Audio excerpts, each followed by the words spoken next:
दरअसल वालिदैन और हुकूमत के नुमाइंदे उस शाख को काट रहे हैं जो उनके मुल्क के 60% बच्चों की तालीम का बेड़ा उठाए हुए हैं। हमारे ख्याल में मुल्क के 90% तालीमी अदारों के बारे में ये राय बड़े तालीमी अदारों के रवैये को सामने रख कर कायम की गई है, जो कि सरासर ज़्यादती और नाइंसाफ़ी है।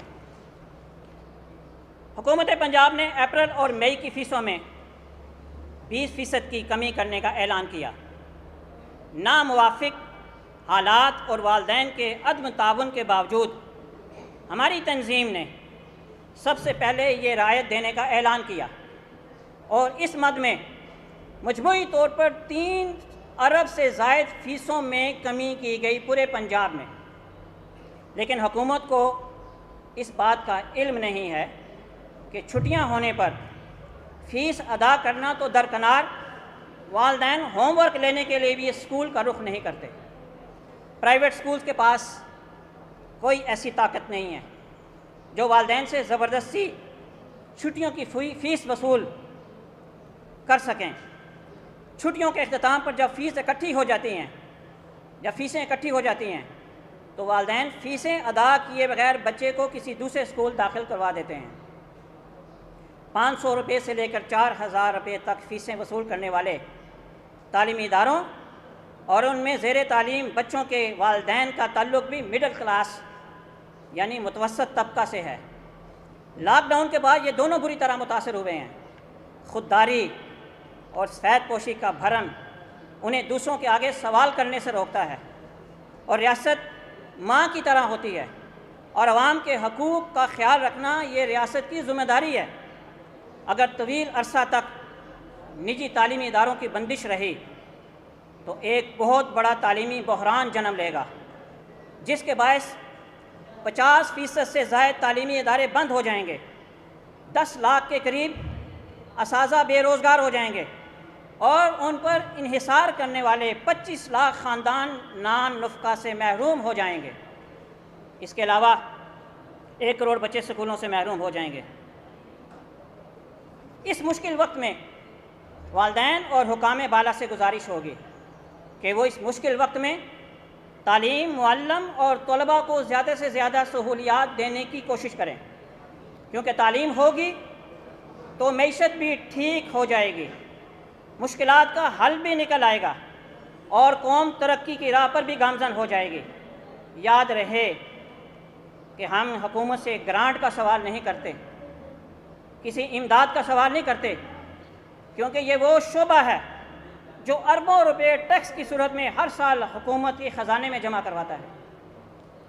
हाज़रीन कराम, हमारे मुतालबात आज के इस फोरम पर यह हैं कि स्कूल 15 जुलाई तक हुकूमत पंजाब या वफाकी हुकूमत 15 जुलाई तक तालीमी इदारे खोलने के फ़ैसले पर नज़रसानी करे और प्राइवेट स्कूल्स को एतमाद में लेकर स्कूल्स खोलने के हवाले से पॉलिसी मुरतब करे। याद रखें कि हम वो लोग नहीं हैं कि जो हुकूमत की रिट को चैलेंज करते हैं, जिन्होंने ये ऐलान कर दिया कि 1 जून को हर हालत में हम स्कूल खोलेंगे। हम कानून को मानने वाले हैं, कानून का एहतराम करने वाले हैं, इसलिए समझते हैं कि स्टेट अपनी ज़िम्मेदारियाँ पूरी करे। जब वो करेगी तो वो हमारे लिए सबके मुफाद में होगा। दूसरा, हालात में पहले मरहलावार 9वीं और 10वीं जमात के तलबा को मुकम्मल SOPs के साथ स्कूल आने की इजाज़त दी जाए। नंबर 3, 4000 से कम फ़ीस लेने वाले स्कूलों के वालिदैन को बर वक्त फ़ीस जमा करवाने के हवाले से कानून साजी की जाए। नंबर 4, गवर्नमेंट छोटे तालीमी इदारों को बिला सूद और आसान शराइत पर कर्ज़े फ़राहम करे। कर्ज़ों की फ़राहमी स्कूलों की डिस्ट्रिक्ट एजुकेशन अथॉरिटी के साथ रजिस्ट्रेशन के साथ मशरूत कर दी जाए। नंबर 5, एक्समा की तरफ से वज़ीर-ए-आज़म पाकिस्तान को तहरीरी तौर पर भेजे गए मुतालबात तस्लीम किए जाएँ और फौरी तौर पर रिलीफ पैकेज का ऐलान किया जाए। नंबर 6, क्लास 9 ता 12वीं तक बग़ैर इम्तहानात के अगली क्लासेस में तरक्की देने के फ़ैसले पर भी नज़रसानी करें या फिर ऐसी पॉलिसी मुरतब की जाए जिससे ज़हीन तलबा की हक़ तलफ़ी ना हो। नंबर 7, मैट्रिक और सेकंड ईयर के तलबा को अगली क्लासेस में प्रमोट करने के लिए प्रैक्टिकल्स के नंबर लाजमी शामिल किए जाएं। ये चंद बातें, ये चंद मुतालबात मैंने आपके सामने रखे। इसके हवाले से एक और अहम नुक्ते की तरफ तवज्जो दिलाऊंगा कि इस वक्त क्योंकि हमारे पास वसाइल नहीं हैं, पेरेंट्स फ़ीसें जमा करवाने के लिए नहीं तशरीफ़ ला रहे, जिसकी वजह से हम असातिज़ा को तनख्वाहें और बिल्डिंग्स मालकान को किराए अदा करने से कासिर हैं।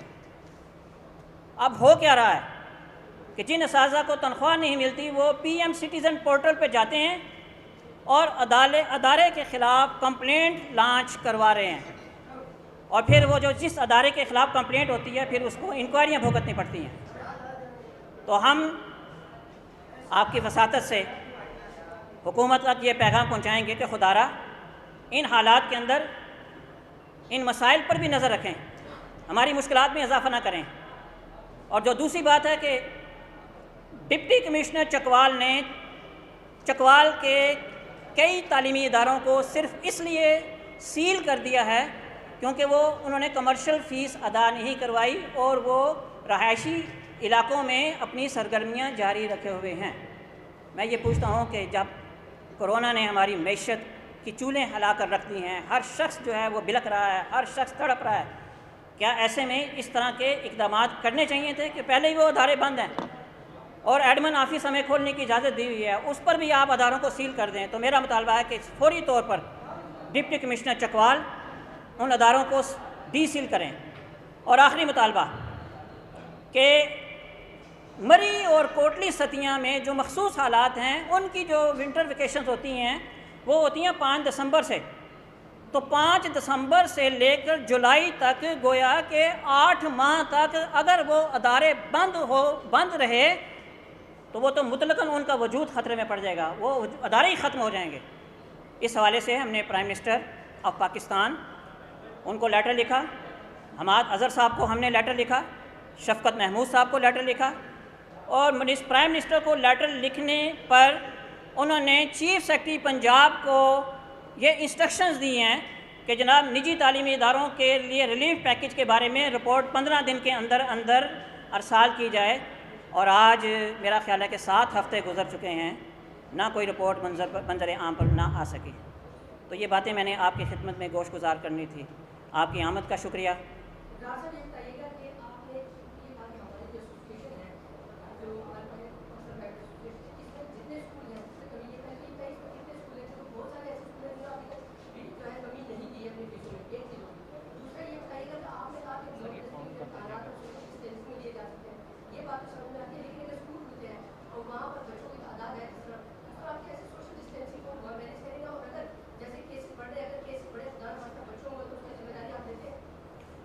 जी, पहले मैं बात करूँगा कि आपने जो आखिरी बात की है ये बहुत अहम है कि जब हम ये मुतालबा करते हैं कि जी स्कूल खुलने चाहिए और हुकूमत अपने फ़ैसले पर नज़रसानी करे, तो हम बिल्कुल ये जहन में बना के हमने प्लान किया हुआ है, इसके ऊपर हमने वर्किंग की हुई है कि हुकूमत भी हमारी मामलत करे, वो SOP हमें बना कर दे और हम भी SOP बना के भी हम कर सकते हैं, पार्शली कर सकते हैं। हम प्राइमरी तक की क्लासेस को एक दिन बुला सकते हैं, दूसरे दिन हम क्लास 6 से ऑनवर्ड हम बुला सकते हैं, और हम तो यहाँ तक करने के लिए